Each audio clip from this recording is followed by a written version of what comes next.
Dahil tag-ulan ngayon, ating imomodify itong pritong isda into sinabawang isda na may malunggay at tangladlaang. Diba?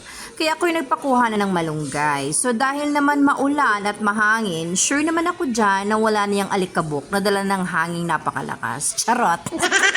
Pero syempre, huhugasan pa rin natin yan, no? Kasi mamaya, mahirap na. Baka may mga higad. Ouch! Tapos, ito naman ang tanglad. Tuturuan ko kayo kung paano ba iniipit ang tanglad para maging maayos ang paglagay sa kaserola. O, ganyan lang. Iikot-ikot, parang ikaw na pinaikot niya. Char! So, pagkatapos nan, ayaw lang yung iipit para hindi matanggal at para maging maayos doon sa casserola. Hindi nagwawala, parang siya. Choose! Ayan. So, paputulin mo na yung exes. Oh, napakaganda naman. Oh, kaigi. Oh, yan, di ba?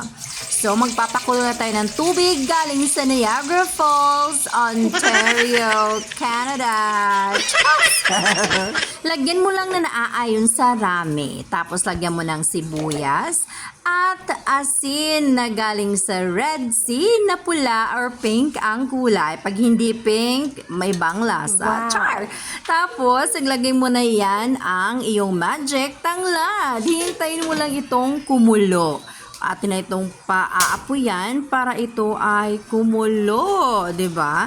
Tapos pag kumulo na ito, lalagyan mo ng pampalasa.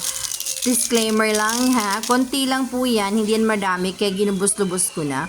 Ayan, tas ilunod ang isda. Oh, yung ulo lang yan lahat kasi masarap talaga pag ulo. Yummy! Char! Tapos pag kumulo na siya ng kumulo, hihintayin lang natin na yung tama lang talaga, sakto. Ayan, alam niyo yan. Naku, masarap yan. Yan ang mga itlog ng isda. Tapos, pag kumulo na, yan na siya. Maganda na ang pagkakulo. Si Cholasado na. Lagyan na natin ang ating malunggay. Pampahaba ng buhay. Char! So, ayan. Ganyan lang. Ilagay nyo lang doon. Pwedeng ibuhos yung plato. Pwedeng kamayan nyo. So, ano man ang preferred nyo.